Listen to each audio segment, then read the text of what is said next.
भारतीय संस्कृति में संस्कार का बहुत बड़ा महत्व माना गया है। आजकल संस्कृति का प्रयोग बहुत किया जाता है। श्रमण संस्कृति, भारतीय संस्कृति, आर्य संस्कृति, पाश्चात्य संस्कृति, ऐसे कई शब्द आते हैं। संस्कृति किसे कहते हैं? इस संदर्भ में अनेक विद्वानों ने अपने विचार समय के अनुसार रखे। संस्कृत साहित्य में संस्कृति का प्रयोग नहीं मिलता। यह शब्द प्राचीन कहा जा सकता है, लेकिन कह नहीं सकते इसको। अंग्रेजी में कल्चर बोलते हैं और उर्दू में हिल्मुद्दीन बोलते हैं। इस शब्द के समानार्थक शब्द के रूप में संस्कृति शब्द का व्यवहार होने लगा है, क्योंकि संस्कृति के भाव अपने को व्यक्त करने वाला अगर भारतीय कोशों में हम इसको ढूंढते हैं तो अनेक विद्वानों ने कहा कि संस्कृति का शब्द का अर्थ है धर्म। व्यक्तित्व के विकास को संस्कृति कहते हैं और इसीलिए संस्कृति शब्द पर विचार विमर्श करने के बाद संस्कृत साहित्य कोशों में संस्कार और संस्कृत ये ऐसे शब्द है जो संस्कृति शब्द के निकटवर्ती है और इसीलिए कहा जाता है संस्कारों का भारतीय जीवन में बहुत बड़ा महत्व है। संस्कार सम उपसर्ग पूर्वक क्र धातु से ज्ञेय प्रत्यय लगाने के बाद संस्कार शब्द बनता है। संस्कृत और हिंदी कोश में संस्कार शब्द के अनेक अर्थ बताए हैं। शुद्धि, संस्कार ने क्या? शुद्धि, परिष्कार, सुधार, आचार विचार को परिष्कृत करना, उन्नत करने के कार्य और मनोवृत्ति या स्वभाव के शोधन को संस्कार बोलते हैं। और उधर इस शब्द के बाद बताते हैं कि संस्कार शब्द के और भी अर्थ बताए हैं कि संस्कृत शब्द का अर्थ भी संस्कार भाव से मिलता जुलता है। कई कोश ग्रंथ में बताया है शुद्ध किया हुआ। संस्कार ने क्या होता है? शुद्ध किया हुआ, परिमार्जित किया हुआ, सुधारा हुआ। वह बाहरी स्वच्छता नहीं, यानी अंतःकरण की शुद्धि करना ही संस्कार माना है। बुरे विचारों से, बुरे आचार से बच के अपने गुणों का विकास करने को ही संस्कार कहते हैं। और जिसके मनुष्य का रहन सहन, भावना, बुद्धि, व्यक्तित्व उसके संस्कार के द्वारा ज्ञात होता है। व्यक्ति के व्यवहार के द्वारा जैसे स्वभाव का ज्ञान होता है, उसी तरह खान पान के द्वारा धार्मिक विवेक का ज्ञान होता है। वेशभूषा से कौन से संस्कृति से व्यक्ति जुड़ा है, भारत संस्कृति से जुड़ा है क्या पाश्चात्य संस्कृति से जुड़ा है, ये सिर्फ वेशभूषा के द्वारा भी हम जान सकते। और इसीलिए संस्कार ही व्यक्तित्व का मूलभूत आधार है। और इसीलिए आचार्य कहते हैं कि जिस प्रकार मणि खान में प्राप्त होती है, जिस प्रकार रत्न समुद्र में रत्नाकर उसको कहते हैं वहाँ प्राप्त होता है, परंतु जब शुरू में वो प्राप्त होने के बाद उस मणि का, रत्न का आकार, प्रकार, कांति और सौंदर्य से हीन रहता है। जब प्राप्त होता है तब उसका मूल्यांकन नहीं होता। अगर वह संस्कार से रहित है तो उसका मूल्यांकन नहीं होता। जब योग कुशल कारीगर के हाथ में वह मणि रत्न पहुंच जाता है तो योग्य आकार प्रकार देने के बाद उसका मूल्य बढ़ता है। इसी प्रकार इस संसार में 84 लाख योनि में हम अनंत काल से जन्म कर मरण करते करते जैसे जहाँ संस्कार मिलते हैं उसी में ढल जाते हैं। वे अच्छे हो या बुरे हो, लेकिन वो संस्कार तो संस्कार रहते हैं। और जब वो मानव का जन्म अवश्य होता है, परंतु वह मानव शिक्षा संस्कार से अगर हीन है तो उनमें गुण रूपी कांति, सदाचार रूपी सौंदर्य नहीं होने के कारण वह योग्य व्यक्ति बन नहीं पाता, आदर्श व्यक्ति बन नहीं पाता। इसलिए मानवीय जीवन का मूल्यांकन नहीं होता और संस्कारहीन जीवन पशु जैसा माना गया है। धर्मेन विना पशु भी समाना, ज्ञानेन विना पशु भी समाना। जहाँ संस्कार नहीं रहते, जहाँ ज्ञान नहीं रहता, जहाँ धर्म नहीं रहता तो व्यक्ति कैसा रहता है, पशु के समान होता है।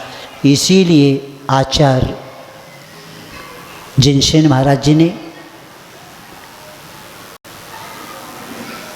इस संसारी जीव को लिए बताया कि जन्मना जायते क्षुद्र संस्कारे द्विज उच्चते।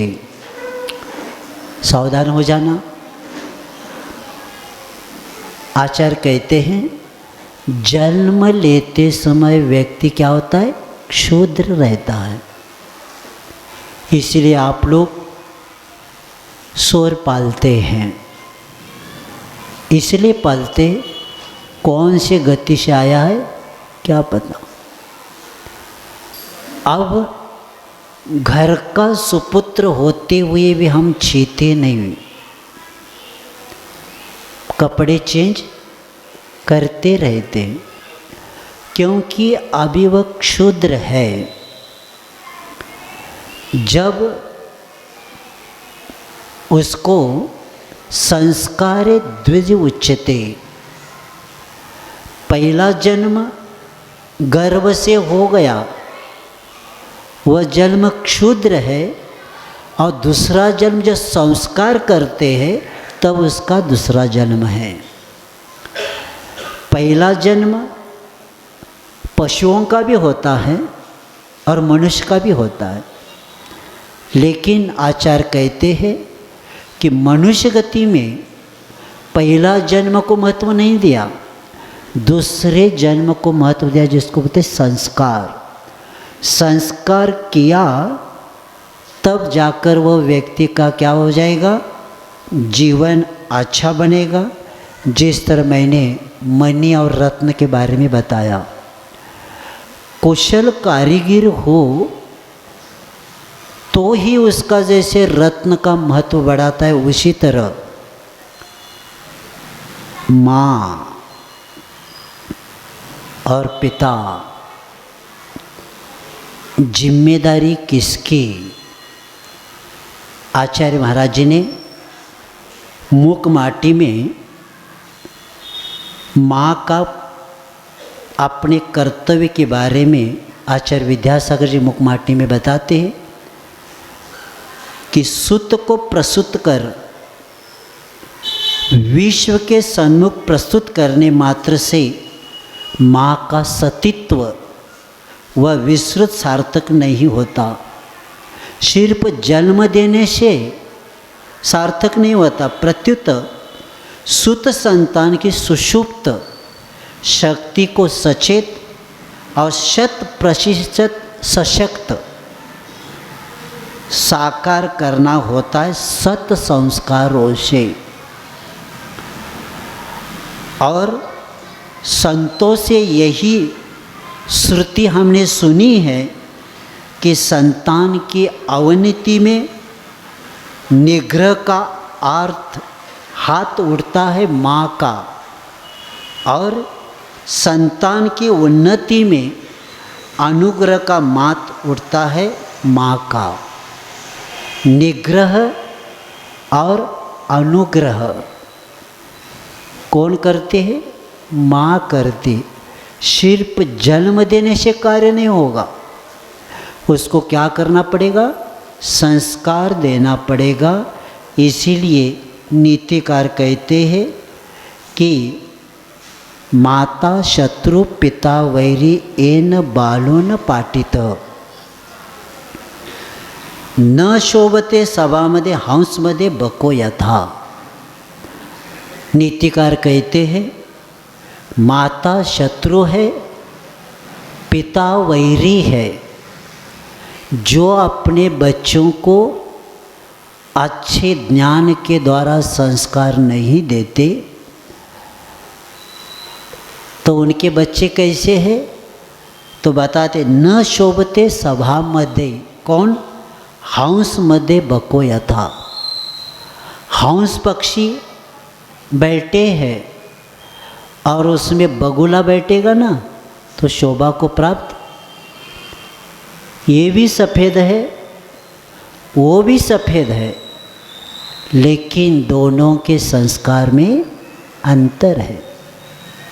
हंस नीर क्षीर का विवेक है,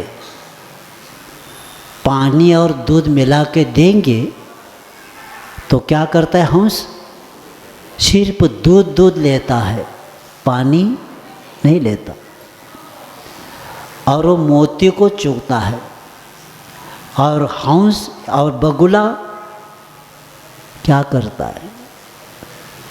ऊपर से तो सफ़ेद है, अंदर से काला रहता है।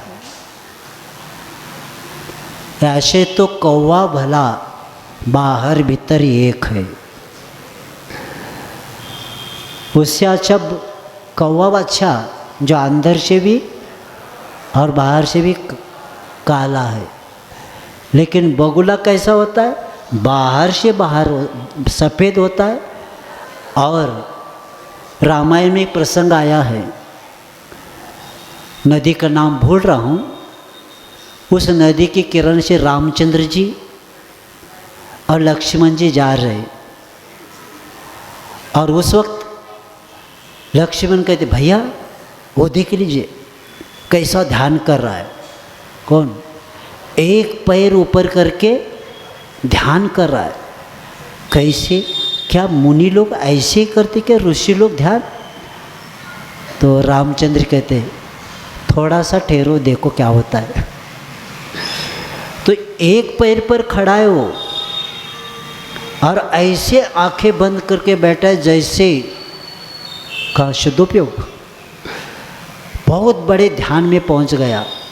लेकिन जब मछलियाँ घूमने लग जाती है तो तुरंत ऐसा करके शांत बैठता है, जैसे मैंने कुछ काम किया ही नहीं। तो उसी तरह हंस के स्वभाव में बगुला शोभा को प्राप्त नहीं होता। तो सद्गुणों के साथ हमारा लड़का सुशोभित करना है, तो उसके पात्र बनाना है, तो आपको संस्कार देना पड़ेगा। एक प्रसंग याद आया कि एक व्यक्ति को फांसी के तख्ते पर खड़ा किया और उसी समय फांसी देने से पहले पूछा, अंतिम इच्छा आपकी क्या है? वो कहता है, मुझे माँ को मिलना है। तब माँ को बुलाने के लिए गए। तब यह व्यक्ति जो खड़ा था फांसी के सामने, उसको स्मरण में आया, मैं यहाँ कैसे आया? तो उस प्रसंग याद आया कि दूसरी या तीसरी क्लास में मैं जब था, तब बच्चे खेलने के लिए ग्राउंड पर गए थे। तब मैंने एक बच्चे के बैग से सिस पेन उठाया था। उठाते समय पहली बार जब उठाने को गया था, पसीना आया था, हाथ कँप रहा था, लेकिन उसको बैग में रखा। घर में जाने के बाद माँ ने नहीं पूछा ये कहाँ से लाया। और 3-4 दिन निकल गए। एक नोटबुक, अब बच्चे खेलने को गए, ये रूम में आकर नोटबुक उठाया, वो भी बैग में रखा। ऐसे करते पहले समय जितना पसीना आया, दूसरे समय नहीं आया। पहले समय जितना हाथ कँप रहा था, दूसरी बार ऐसे करते करते हाई स्कूल कॉलेज तक मैं पहुंचा। और संगति मैं ऐसे ही बच्चों के साथ किया। जैसी संगति होती है वैसे ही व्यक्ति बन जाता है। और जो व्यक्ति जैसा होता है वैसी संगति भी ढूंढता है। शराबी शराबी को ढूंढेगा, तंबाकू खाने वाला किसको ढूंढेगा? खेत में खड़ा है तो तंबाकू है लेकिन चुना नहीं, तो देखता रहता है कोई आता है क्या। तो गांव में जो गंदगी साफ करके आता है ना, वो जा रहा था, वो कहता है इधर आ जाओ, घबरा जाता है थोड़ा सा। क्या वो कहता है, जीवन में पहली बार ऐसा ग्राहक मिला मैं। शेठ जी क्या मांग रहे? तो ले लिया और खा भी लिया। संगति का और व्यसनों का प्रभाव। तो उसी तरह और उसको, जब मैं कॉलेज में था तो किसी बैंक में हम कहीं बच्चे जाकर, वहाँ जब हमने रात को जाकर पैसे उठाने की कोशिश किया, उसमें हम पकड़ में आने की समर्थ, इसमें हमने गोली भी चलाया, उसके कारण मुझे यहाँ आना पड़ा। इतने में माँ सामने आ जाती, तो माँ को देखते ही हंसने लग जाता है। माँ कहती बेटा क्या हुआ? कुछ नहीं। आपको देखकर मुझे हंसी आ गई। माँ तो रो रही है, लेकिन इनको क्या हो रहा है, हंसी आने लगी। तो कहता है, बेटा ऐसे क्यों हंस रहे? क्या बता दूँ, मैं यहाँ तक क्यों पहुँचा, इसका जिम्मेदार कौन?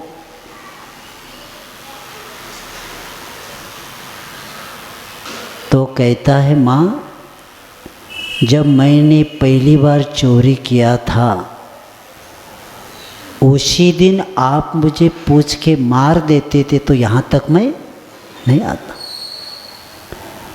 संस्कार, कुल के संस्कार होना ही चाहिए। अपना परिवार संस्कार से युक्त है तो बच्चे भी संस्कार से युक्त होना ही चाहिए। अगर हम बच्चों को संस्कार नहीं करेंगे तो भुगतना आपको ही पड़ेगा। कोई पुत्र या पुत्री कुछ गड़बड़ हो गया तो पहला कहते किसका, किसकी बच्ची, किसका लड़का, उसके पहले आता है कौन से धर्म का, ये भी आता है। जैन की लड़की, जैन का लड़का, बाद में पहला धर्म आता है, बाद में माता पिता का नाम आता है। और इसीलिए हम संस्कार करें, और कुल के संस्कार, क्योंकि एक नियम है, दुष्प्रवृत्ति एक बार प्रारंभ हो गई तो व्यक्ति उसके अधीन हो ही जाता है। जैसे चक्रव्यूह में जाते समय अभिमन्यु को कुछ नहीं लगा, उसी तरह दुष्प्रवृत्ति में जाते समय कुछ नहीं लगता। जब लौटने का विषय आता है तो विषय उसका है ही नहीं, अब लौट नहीं सकता। तो इसीलिए ये संस्कार कब से करना, तो आचार्य कहते हैं संस्कार करने वालों को पहले ये याद रखना है कि जो पति पत्नी पहला बन गए, पहला कुमार और कुमारी थी, अब पहला ये विषय जान के लेना है, विवाह धार्मिक अनुष्ठान है। विवाह का लक्ष्य धर्म की संतति के लिए शादी होती है। आचार्य जिनसेन महाराज जी ने आदि पुराण में बताया है कि समाज का निर्माण और धर्म की संतति, ये दो शब्द देकर बताए हैं कि आगे जाकर हमारे समाज का निर्माण अच्छा हो। इसीलिए आपको शादी का लक्ष्य है धर्म के अनुसार संतति को प्राप्त करना, और पहला ये स्वीकारना कि मैं मुनि नहीं बन पाया, आर्य का बन नहीं पाए, मेरी पुरुषार्थ की कमी है, इसीलिए हम विवाह करके गृहस्थ आश्रम में प्रवेश कर रहे हैं। कई लोग कहते हैं महाराज इच्छा नहीं थी हमारी, किसकी? शादी की, ज़बरदस्ती किया। आचार्य महाराज ने इस बात को बताते हुए एक बार कहा, जब वरमाला पहनाए जा रहे थे तो इच्छा नहीं तो पीछे हो गए थे क्या आगे आए थे?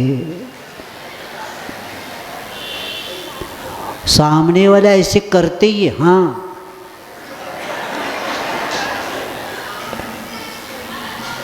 ज़बरदस्ती नहीं हुई है। क्या ज़बरदस्ती हुई क्या? स्वीकारा है हमने। अस्वीकारा है इसका मतलब है हमारे जो भी भगवान की वाणी है, विवाह का लक्ष्य, धर्म की संतति हम करेंगे, ये भी हमारा क्या होना चाहिए कि जीवन का लक्ष्य बनना चाहिए।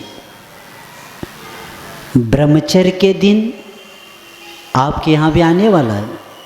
दशलक्षण में आचार्य महाराज जी ने बहुत अच्छी 2 सेंटेंस बोले थे। वासना को निमंत्रण नहीं, नियंत्रण के लिए विवाह होता है। और दूसरा, दवा को भोजन मत बनाना। विवाह क्या ये दवा के रूप में मिला है, उसको भोजन नहीं बनाना। तो इस बात को बताकर तो ये कहाँ से शुरू करना? गर्भाधान के पूर्व जो पति पत्नी हैं, उन दोनों के आचार विचार, वेशभूषा, उनके व्यवहार और खान पान, कौन से खान पान से वीर और रज बना है? क्या कह रहा हूँ? पिता का वीर और माता का रज कौन से भोजन से बना है? यहाँ से प्रारंभ होता है संस्कार। क्या सात्विक भोजन से बना? क्या राजसिक भोजन से बना? क्या तामसिक भोजन से बना? इसी के अनुसार ही उस बालक में शक्तियाँ दृढ़ होती है और इस संस्कार के रसायन से सुषुप्त शक्तियाँ भी जागृत हो जाती हैं। इसीलिए हमारा खान पान, हमारा रहनीमान, हमारा वातावरण परिसर का, उसका भी प्रभाव उस गर्भ में जीव के ऊपर पड़ता है। सावधान हो जाना। कई लोगों को ये भी पता नहीं कि गर्भ से ही संस्कार किया जाता है। आप लोग पंचकल्याण भी देखते हैं और पंचकल्याण में एक पूर्वार्ध और एक उत्तरार्ध होता है। पूर्वार्ध में गर्भ का शोधन होता है, तब जाकर उत्तरार्ध में गर्भ धारण होता है। भूमि अगर अच्छी है तो वहाँ बीज का वपन करने से फसल अच्छी आती है। भूमि अगर ठीक नहीं है, बीज अच्छा है, तो भी कार्यकारी नहीं होता। इसीलिए पहले अपना स्वभाव, अपने परिणाम, अपना खान पान, ये पहला अच्छा हो तो गर्भाधान के बाद वह जीव गर्भ में आ सकता है। और इसीलिए प्रारंभ करना है गर्भ संस्कार से और प्रत्येक महीने में एक एक संस्कार करने को कहा है। आचार्य जिनसेन महाराज जी ने 53 क्रिया में गर्भ संस्कार से लेकर निर्वाण तक जीव को कैसे पहुंचा सकते, ये 53 क्रिया के द्वारा बताया। हम लोगों का इतना सौभाग्य है कि अन्य दर्शन में 16 क्रियाएं हैं। सुनिए, अन्य दर्शन में 16 क्रियाएं हैं और जैन दर्शन में 53 क्रियाएं हैं। हमारे यहाँ गर्भ से लेकर निर्वाण तक, और अन्य दर्शन में जन्म से लेकर स्मशान तक ये 16 क्रिया बताइए। जब मैंने अध्ययन किया तो लगा कितना हमारा पुण्य है।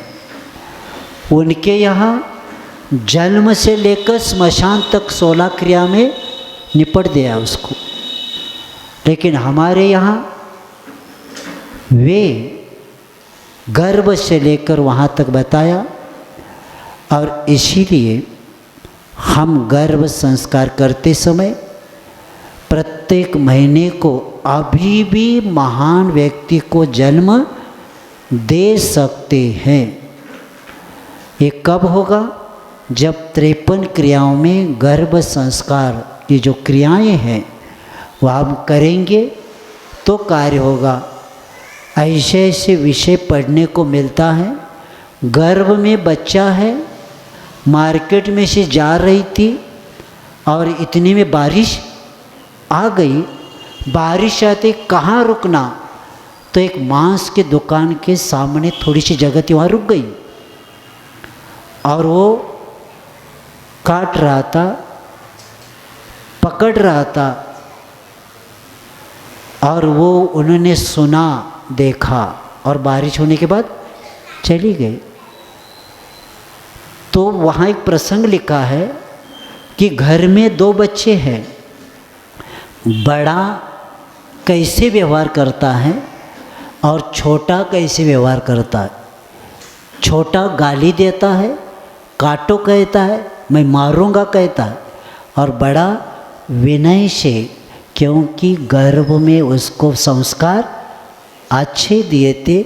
एक छोटी सी गलती होने के कारण उस लड़की के संस्कार में परिवर्तन हो। अगर महाभारत, अगर द्रौपदी पूरा प्रसंग सुन लेती, चक्रव्यूह का प्रवेश, अंदर जाने का तो सुन लिया, तब कृष्ण जी ने पीछे देखा तो क्या उनको क्या आई थी? नींद आई थी। नींद आती हुई देखकर श्री कृष्ण जी ने चक्रव्यूह का प्रवेश बताया, लेकिन नींद आने का आगे का नहीं बताया। एक छोटा सा प्रमाद द्रौपदी ने किया, इसलिए चक्रव्यूह में प्रवेश तो हुआ, लेकिन चक्रव्यूह से बाहर आई नहीं। अने इतना संस्कार का प्रभाव है, इसीलिए जैनाचार्य कहते हैं कि गर्भ में जीव आने के बाद हमें धर्म की चर्चा करना चाहिए, हमें अभिषेक पूजन देखना चाहिए, जाप करना चाहिए, भक्तांबर का पाठ, क्योंकि महान पुरुषों का चरित्र पढ़ना ही गर्भ के ऊपर संस्कार होना। अगर ये नहीं करेंगे, पिछले सप्ताह में मेरे सामने एक लड़का बाहर से आया था, तो बोलते बोलते हमने सर्च किया, 3 साल का, 3.5 4 साल का होगा, तो बहुत कूद रहा था। बाकी के लोग द्वारा धर्म की चर्चा कर रहे थे, तो उसको कह दिया शांत बैठ। बाद में कहा, बेटा टीवी के सामने भोजन नहीं करना, पाप लगता है। वो कहते हैं मैं देखूँगा। क्या कहा उन्होंने? मैं देखूँगा। तो हमने कहा थोड़ी बाद में चर्चा करने के बाद उपयोग चेंज हो जाएगा।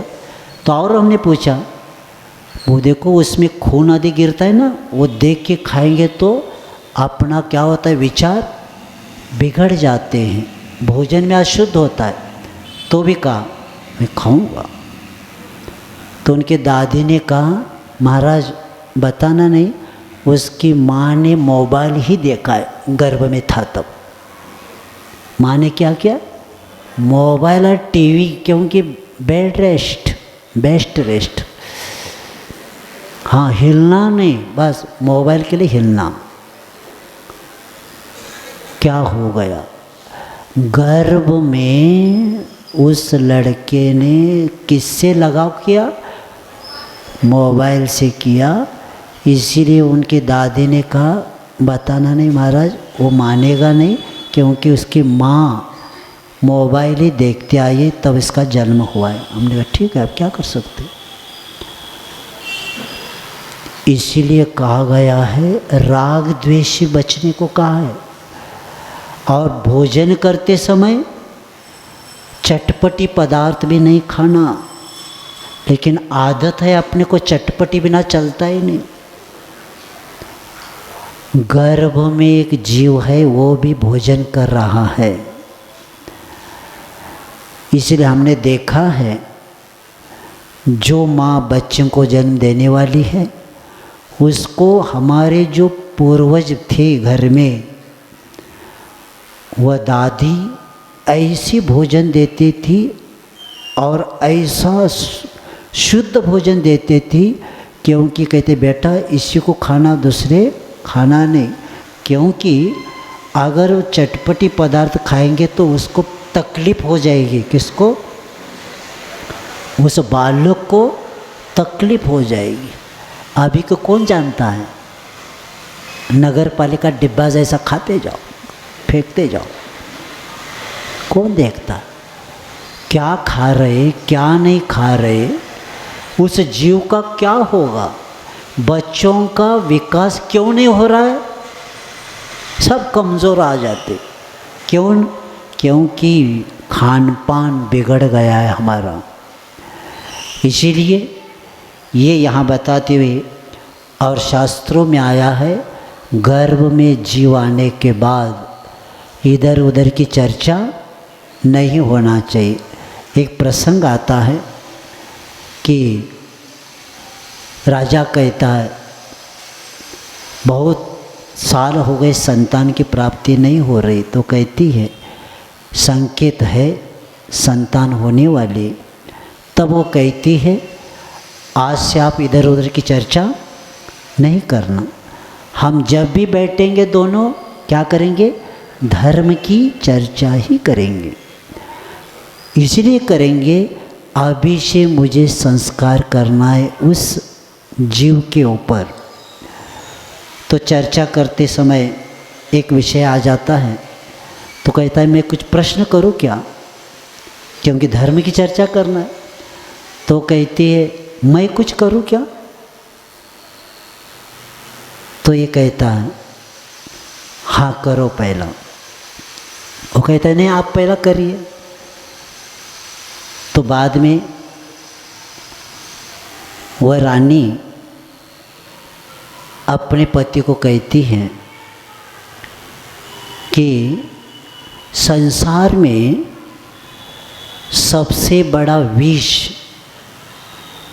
सबसे बड़ी आग और सबसे बड़ा अंधकार कौन सा है?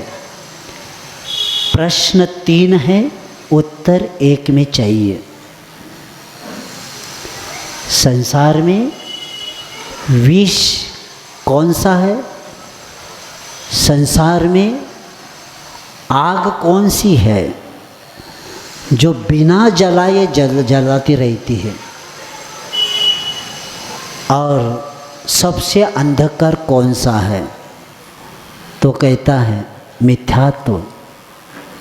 क्या? मिथ्यात्व। मिथ्यात्व ही विष है। भव भव में जन्म की परंपरा बढ़ा देता है। ये आग एक बार जलाती है, लेकिन मिथ्यात्व की आग भव भव में जलाती रहती। अंधकार, ये अंधकार उजाला करते ही समाप्त होगा, लेकिन मिथ्यात्व के अंधकार के लिए बाहर का प्रकाश काम नहीं करता। जब मिथ्यात्व बताए तो उन्हें बहुत अच्छा, तो मैं भी कुछ प्रश्न करूं क्या? तो कहते हैं परंपरा से मोक्ष जाने के लिए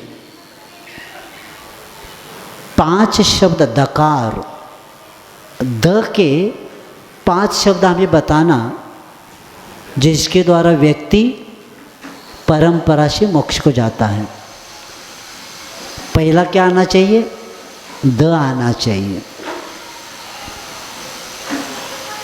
दया, दान, दमन, दर्शन और देव पूजन, 5 बताए। तब वो कहते हैं कि दुर्गति का नाश करने के लिए दानम दुर्गति नाशाय। परिग्रह का ज़्यादा संचय हो गया तो व्यक्ति कहाँ जाता है? नरक जाता है। इसीलिए दान देना ही दुर्गति नाश के लिए कारण है। दया, दया धर्मस्य जन्मस्य धर्मभूमि, दया के द्वारा ही धर्म का जन्म होता है।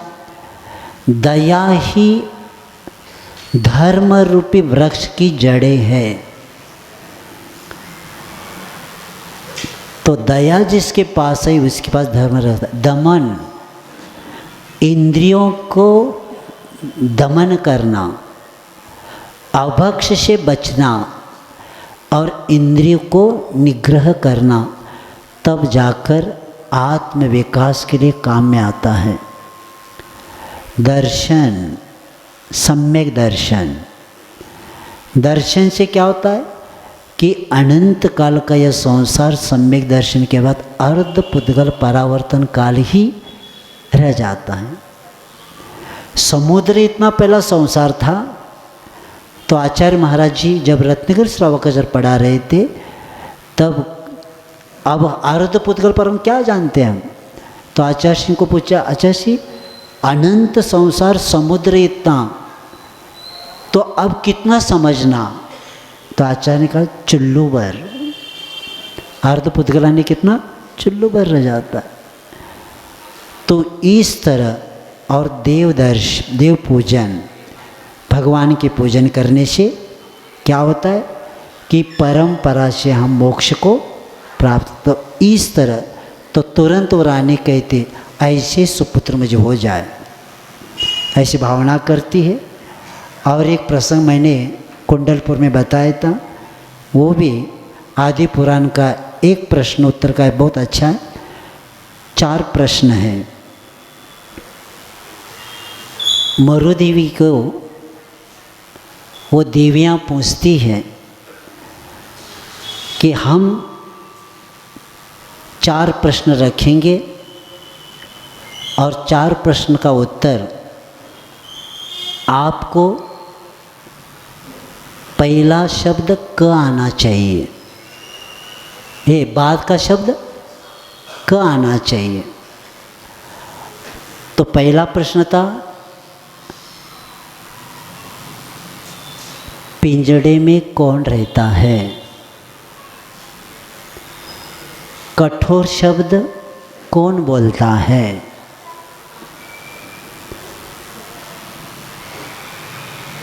जीवों का आधार कौन है और बोलने योग्य क्या है? सबका उत्तर 2 शब्दों में देना है और दूसरा शब्द क्या आना चाहिए? क आना चाहिए। तो पिंजड़े में कौन रहता है? शुक यानी तोता। कर्कश कौन बोलता है? काक, कौवा। जीवों का आधार लोक और बोलने योग्य श्लोक।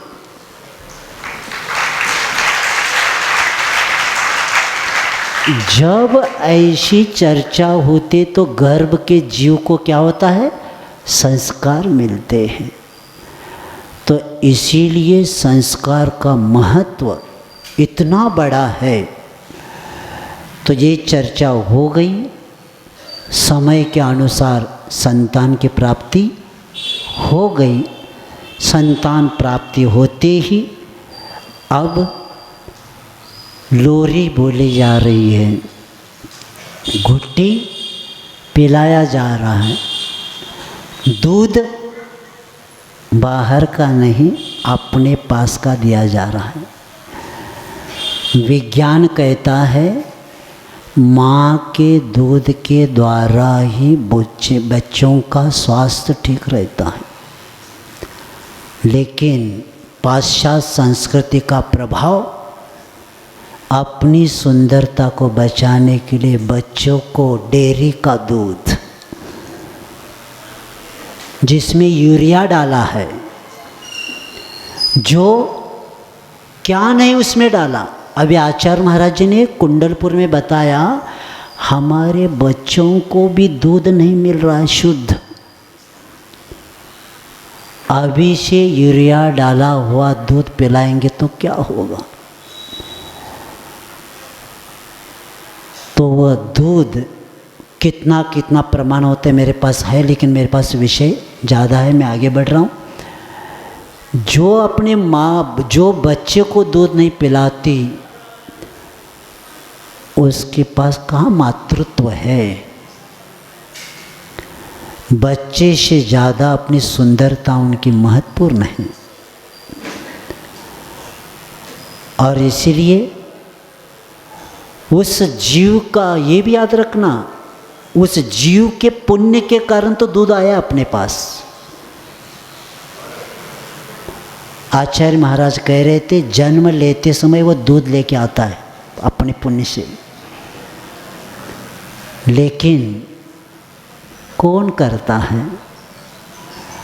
और घुट्टी पिलाते समय क्या करती है, सिद्धोषि बुद्धोषि निरंजनोषि संसार माया परिवर्जितेषु। क्या बोलते हैं माँ, तुम शुद्ध हो, बुद्ध हो, और क्या, संसार की माया का त्याग करने वालों, घुट्टी में पिलाया जा रहा है। और ये क्या कहते, घुट्टी पिलाती का नहीं, क्या पता, अच्छा हुआ। आचार्य एक बार कह रहे थे कि इस भौतिकता को, इन लोगों का सब स्वभाव देखकर ऐसा लग रहा है हम बच गए। हम क्या हो गए, बच गए। हमें इस युग में ऐसे, हमें जो संस्कार मिले अभी के माता पिता दे ही नहीं सकते, उनके पास संस्कार नहीं। तो आचार्य महाराज कहते हम बच गए। मूलाचार्य के क्लास में हम लोगों को कह रहे थे भैया हम बच गए, जल्दी जल्दी कल्याण करके निकल जाएंगे हम, क्योंकि इन भौतिकता से अभी की माँ मोबाइल देख रही, इधर दूध पिला रही, पहले से उसके हाथ में बोतल दिया, क्या दिया, बस बोतल से प्रेम हो जाता है बड़े होने के बाद भी, आदत है उसको। तो इसीलिए सावधान हो जाना। और ऐसे वे संस्कार, क्योंकि बचपन के स्नायु संस्थान इतने संवेदनशील प्रभाव को ग्रहण करने के लिए मोम की तरह भांति मुलायम होती है, और बड़े होने पर वह संस्कार बन नहीं पाते। इसलिए कन्नड़ में कहावत है, मूर वर्ष बुद्धि नूर वर्ष तक। पहले 3 साल जो आप संस्कार देते वो 100 साल तक रहते हैं। इसीलिए हमें पहले 3 साल इतना अच्छा संस्कार देना चाहिए तो 100 साल तक उसको रह जाता है। इसीलिए सावधानता से, क्योंकि देख लेना मिट्टी जब तक मुलायम है तब तक आकार दे सकते, सूखने के बाद नहीं दे सकते। पेड़ छोटा सा लगाया था, तिरछा है, तुरंत हम लठी लगा क्या करते, उसको सीधा करते। अगर समय पर नहीं करेंगे तो टेढ़ा ही आएगा, बाद में हम खड़ा करेंगे तो कहता है मैं टूटूंगा लेकिन खड़ा नहीं होऊंगा, मेरा स्वभाव है, मेरे स्वभाव को तुम चेंज नहीं कर सकते। तो इसीलिए जैसे लकड़ी लगाते सीधा जाता है, उसी तरह हमें उस समय ऐसे संस्कार करना चाहिए कि 3 साल में जो आप संस्कार देते वह 100 साल तक रह जाता है। बोलने लगता है तो उच्चारण ओम का किया जाता है। पहला कौन सा किया जाता है? ओम का उच्चारण किया जाता है, और बाद में नमोकार मंत्र का, बाद में दर्शन पाठ, ऐसे स्तुति आदि करते करते उसको क्या किया जाता है? संस्कार। इसको कहते संस्कार द्विज उच्यते। इसको कहते दूसरा जन्म, माँ के द्वारा किए हुए संस्कार। और ऐसे बोलने के बाद सोने से पहले 9 बार नमोकार मंत्र, और उठने के बाद भी नमोकार मंत्र पढ़ाया जा रहा है। बेटा मंदिर को जाते समय नीचे देख के जाना सिखाया जा रहा है। ये सब माँ प्रत्ययों की पहले 8 साल इतना सावधान रहना पड़ता है, क्योंकि अभक्त से उसको बचाना है। जब 2-3 साल का होता है, छोटा रहता, तब देख लेना वो गंदगी में भी हाथ डालता है, लेकिन तुरंत कहाँ डालता है? मुंह में भी जाता है। चप्पल जहाँ रखे वहाँ भी बिठाया जाए तो वो चप्पल उठा के मुंह में रख देता है। इसलिए माँ को कहा है कि आपकी ड्यूटी है कि जब तक के 8 साल का नहीं होता तब तक आपको क्या करना है? इसको अभक्ष से बचाते हुए संस्कार करना है, और 8 साल होते ही उसको मंदिर में जाकर क्या करना? जैसे आप लोग संस्कारहीन लोग भी जन्म दिवस मनाते हैं और संस्कार युक्त लोग भी बनाते हैं। इधर केक ला के मोमबत्ती लगा के 8 मोमबत्ती 8 साल हो गए अभी, तो 8 मोमबत्ती लगा के पहले हाथ में छुरी दे दिया, बेटा ले लो, मम्मी ले लो, छुरी ले लो, अच्छे पकड़ो। और क्या करना मालूम है? इसको पहले फूंकना। मम्मी शक्ति नहीं ना, जोर से फूंको नहीं तो दे देंगे। है ऐसा, फूंकना भी नहीं आता। एक साथ फूंका, 2-3 रह गए, बाद में दे दिया हाथ में, और कैसे काटो। तो हमने कुल दीपक को पहले जन्म दिवस के दिन सिखाया 2 बातें। बेटा जहाँ जहाँ उजाला है वहाँ क्या करना? अंधेर का, और सबको काटो। और उधर वो माँ मंदिर लेके जा रही है, वहाँ अभिषेक करवा रही है, और इतना आनंद हो गया कि आज मेरा लड़का किसका पात्र बन गया? पूजन और दान का पात्र बन गया। मैंने पुणे में देखा है, ऐसे ऐसी संस्कारित बच्चियां हैं, 8 साल के होने के बाद घोड़े पर बिठाते हैं और मंदिर तक बजा के लेके जाते। तो लोग पूछते क्या है? हमारा लड़का 8 साल, तो कहता हमारा क्या होता है क्या? नहीं, तुम्हारा ही होता है क्या? लेकिन वो कहती है जैन धर्म के पालन करने का पात्र आज से बन गया।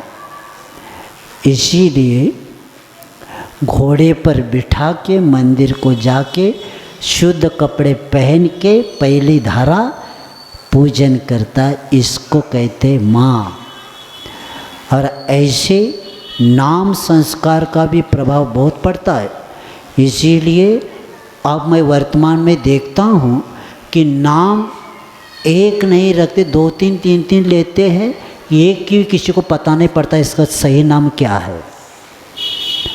इसीलिए आचार्य जिनशन करते नाम संस्कार का प्रभाव जीव पर बहुत अच्छा पड़ता है। इसलिए गुणों की ओर, आदर्शता की ओर जाते हुए इसको लेके नाम रखना चाहिए।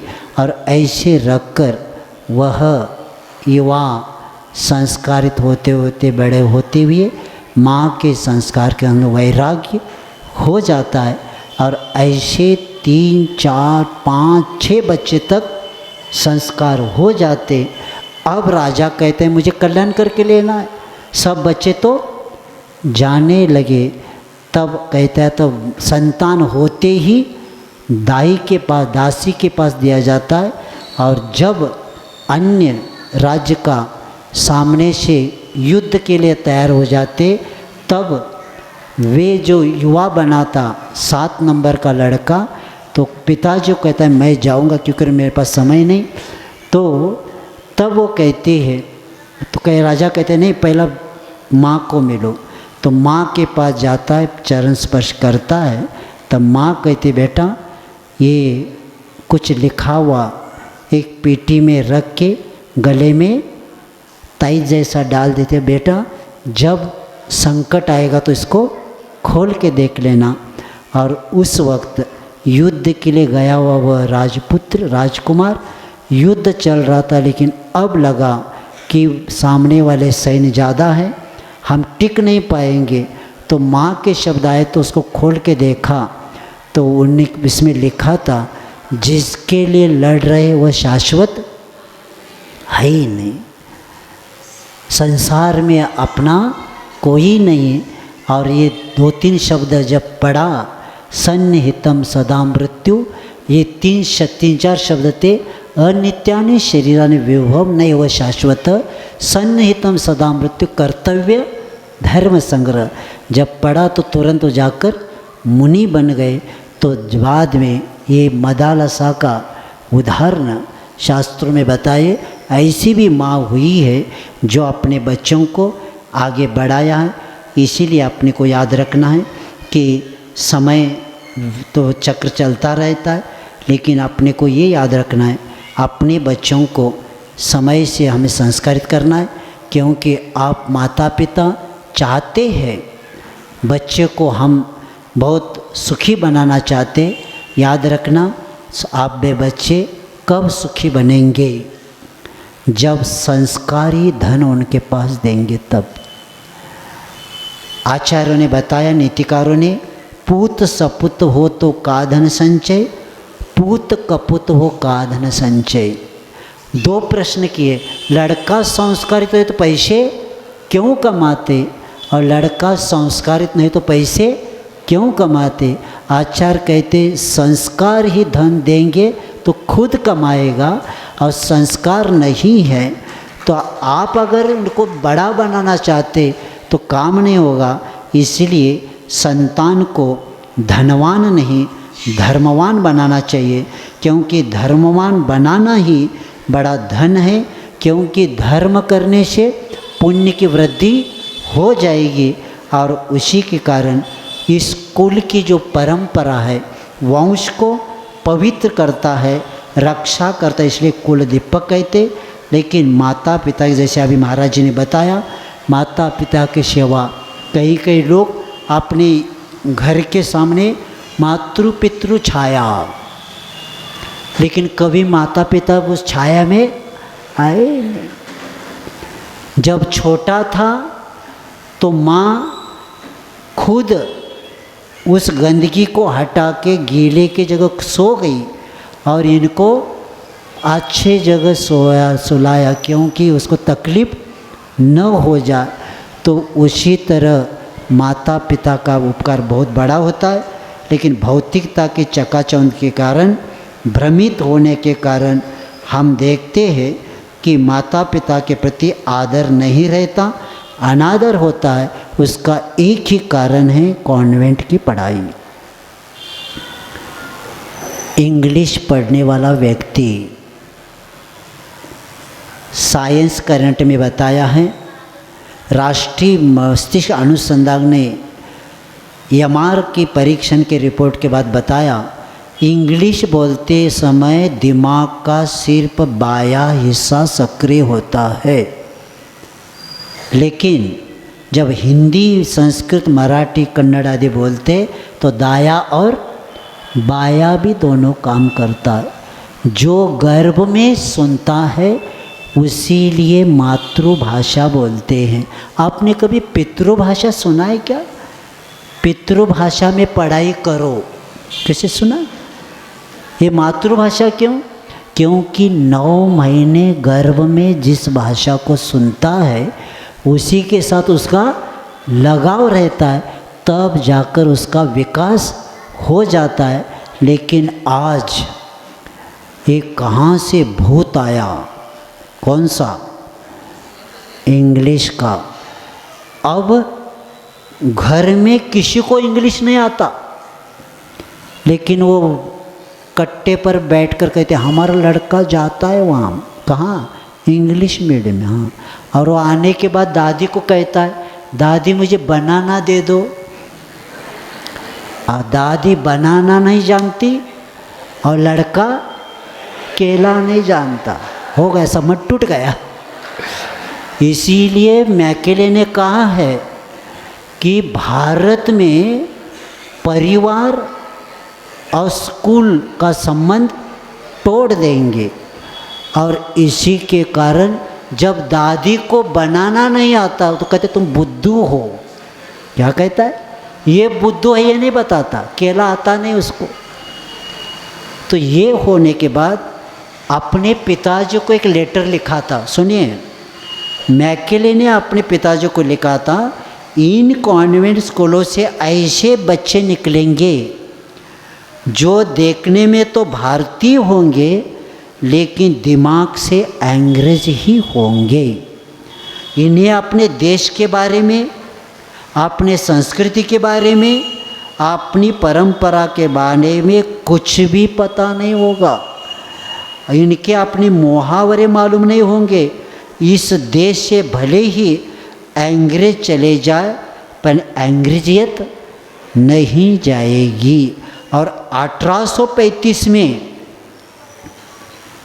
मैकेले ने अपने लेटर में लिखा कि हमें भारत में, बहुत अच्छा विषय, हमें भारत में इस तरह की श्रेणी पैदा कर देने का भरकस प्रयत्न करना चाहिए जो हमारे और करोड़ों भारतीयों के बीच जिन पर हम शासन करते हैं एक दूसरे को समझाने बुझाने का काम दे सके।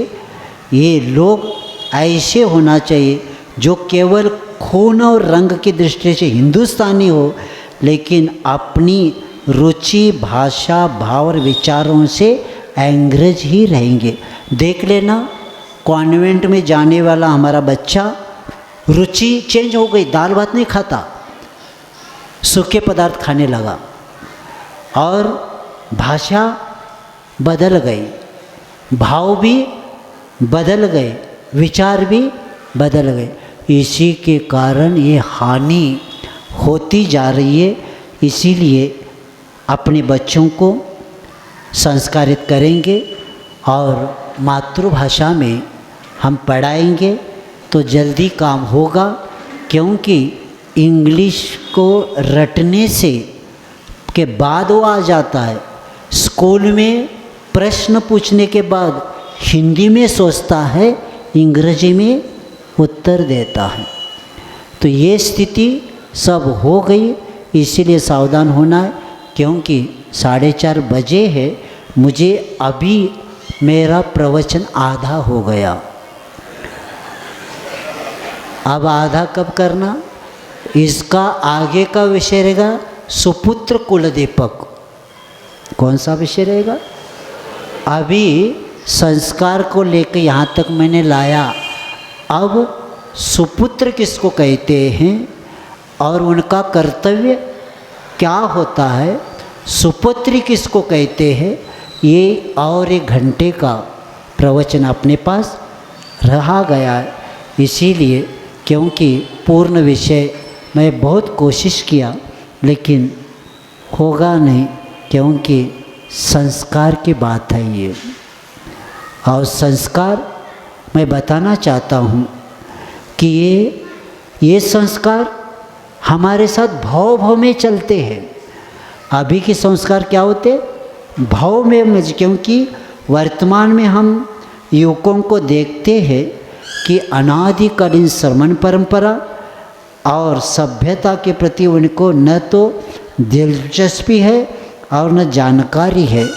क्योंकि अनंत जीवन के साथ रहने वाली वस्तुओं में संस्कार ही मुख्य है और इसीलिए जीवन को कल्याणकारी विशेष क्रिया को करने वाला संस्कार ही होता है। और आप अपने बच्चों को संस्कार ऐसे दीजिए कि अंत में अपने कुल का नाम रोशन करे और जिन धर्म की भी प्रभाव ना करे। ये भी लक्ष्य अपने को बनाना है। तो अगला जैसे आपको समय मिलेगा, अगला प्रवचन अगर रखते हैं तो सुपुत्र कुल दीपक इसलिए रखना है। हमारे युवक, हमारी युवतियाँ, बहनें, इनको आपके जीवन का लक्ष्य पढ़ाई का भी क्या होना चाहिए, क्योंकि मैं देखता हूँ पढ़ाई का लक्ष्य जॉब, अर्थ। तो आचार्य कहते हैं अगर पढ़ाई का लक्ष्य अर्थ है तो आप फेल। तो आपके जीवन के पढ़ाई का लक्ष्य क्या होना चाहिए कि परहित का लक्ष्य लगाएंगे तो आपको सफलता मिलेगी। सिर्फ 4 पैसे निर्वाह, शिक्षा निर्वाह के लिए नहीं होता, निर्माण के लिए होता है। और ये लक्ष्य लगाएंगे, क्योंकि गांधी जी ने कहा है मैंने भूगोल पढ़ा, अंकगणित पढ़ा, साइंस पढ़ा, सब विषय पढ़ा, लेकिन मैं मेरे मन के ऊपर काबू नहीं पाया। तो इस पढ़ाई को लेकर क्या करना, तो शिक्षण का देह चारित्र होना चाहिए। सा विद्या या विमुक्त, ये संस्कृति, भारतीय संस्कृति में एक शब्द दिया है कि विद्या का अर्थ ये होता है कि परमात्मा बनना। विद्या का अर्थ होता है हमारे अंदर जो परमात्मा तत्व है उसको प्राप्त करना। इसीलिए पढ़ाई होती है, नहीं तो पशु भी बिना कमाई जीता है। तो एक मोतीचंद जी शाह होकर गए शहीद, उन्होंने लिखा है अगर आप पैसे के लिए पढ़ाई कर रहे हैं, पेट भरने के लिए अगर पढ़ाई कर रहे, तो मोतीचंद शाह शहीद हुए, वो कहते अक्षर शत्रु भी पेट भरता है। कौन? अक्षर शत्रु ने, जो अनपढ़ है वो भी पेट भरता है और पढ़ाई करके भी आप भी पेट भरते, लेकिन दोनों में थोड़ा सा अंतर होना चाहिए। ये बता के अगला विषय मुझे विशेष और भी बताना है। आप लोग अगले रविवार को देखेंगे जैसे भी, लेकिन मैं बताना चाहता हूँ इसके आगे का विषय बहुत महत्वपूर्ण है, क्योंकि हमारे जितने बच्चे हैं, सुपुत्र हैं, जितनी सुपुत्रियाँ हैं, उनको उस प्रवचन को इसलिए सुनना है। आप नहीं सुनेंगे तो आगे आपका क्या होने वाला है। आप 8 बजे अभी उठने लगे तो आगे का संसार क्या होगा। युवकों को मेरा प्रश्न है, आप 8 बजे उठने लगे तो आगे का संसार आप क्या करेंगे। और इसके आगे साधु भी आना, क्योंकि आहार चर्या नहीं होगी, क्योंकि कहीं बच्चियों को आहार बनाना नहीं आता। मेरे पास कितने लोग आए हैं, एक उदाहरण बता के मैं समाप्त करता हूँ।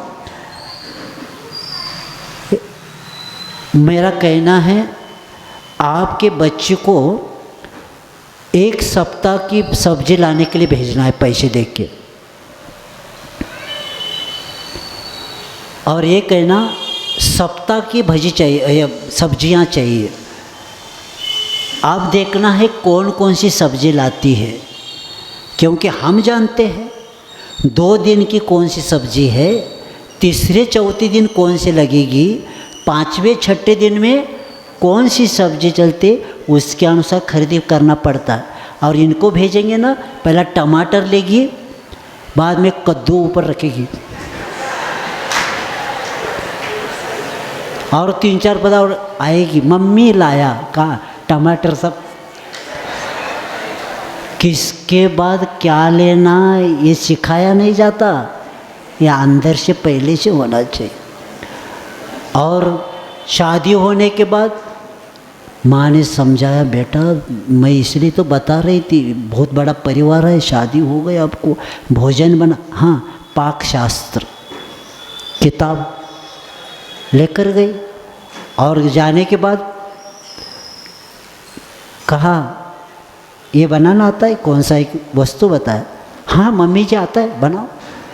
तो किताब रखा, प्रमाण कितना कितना डाला और उसमें लिखा था 10-15 मिनट के बाद तस्तरी खोल के थोड़ा सा हिलाना।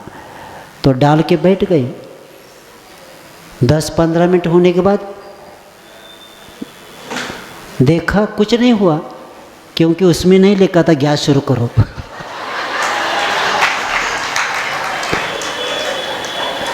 क्योंकि जितना लिखा था उतना कर रहा है, अपना माइंड नहीं चला। ये स्थिति है इन लोगों की, है मैंने देखा है। अने जितना लिखा है उतना अपना माइंड,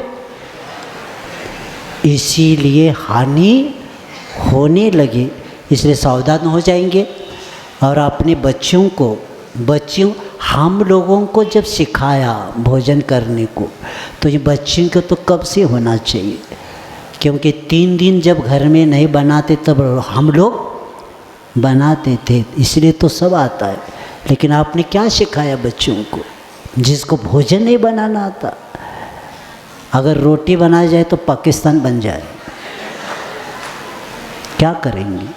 तो इसीलिए आगे की संस्कृति टिकेगी तो पाक शास्त्र से टिकेगी। अगर आपके यहाँ घर में भोजन बनाने वाले नहीं, क्योंकि पुणे में मैंने देखा है ये बच्चे फ्लैट भी लेते ना, लेकिन किचन रूम में सिर्फ चाय टी बनता है, बाकी का कहाँ, मेस में चलो।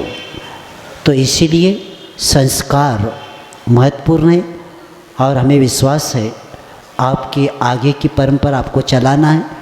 तो आगे के प्रवचन में आगे का विषय बताऊंगा, क्योंकि महत्वपूर्ण विषय है और इसको सावधानता से अपने सुनेंगे और अपने जीवन को उज्जवल बनाने का ये करेंगे। और वो बता के आपको इतना याद रखना है, क्योंकि शास्त्रों में लिखा है कि जो परिवार अरिहंत भगवान की पूजा करता है, जिसके घर में मुनि की चर्या होती है और वृद्धों का सम्मान होता है, बौद्ध शास्त्र में बताया है परिवार समाज धर्म कब टिकेगा, ये 3 क्रिया होना चाहिए। जिस परिवार के लोग अरिहंत भगवान की पूजा करते हैं, जिस गांव में करते हैं लोग, और जिस गांव में मुनियों की चर्या निर्दोष होती है और वृद्धों का सम्मान होता है, तो वही समाज परिवार टिकेगा, नहीं तो नहीं टिकेगा। ऐसे पाली ग्रंथ में, बौद्ध ग्रंथ में बताया है। इसलिए आप लोग सावधान होकर कार्य करेंगे। समय आपका हो गया।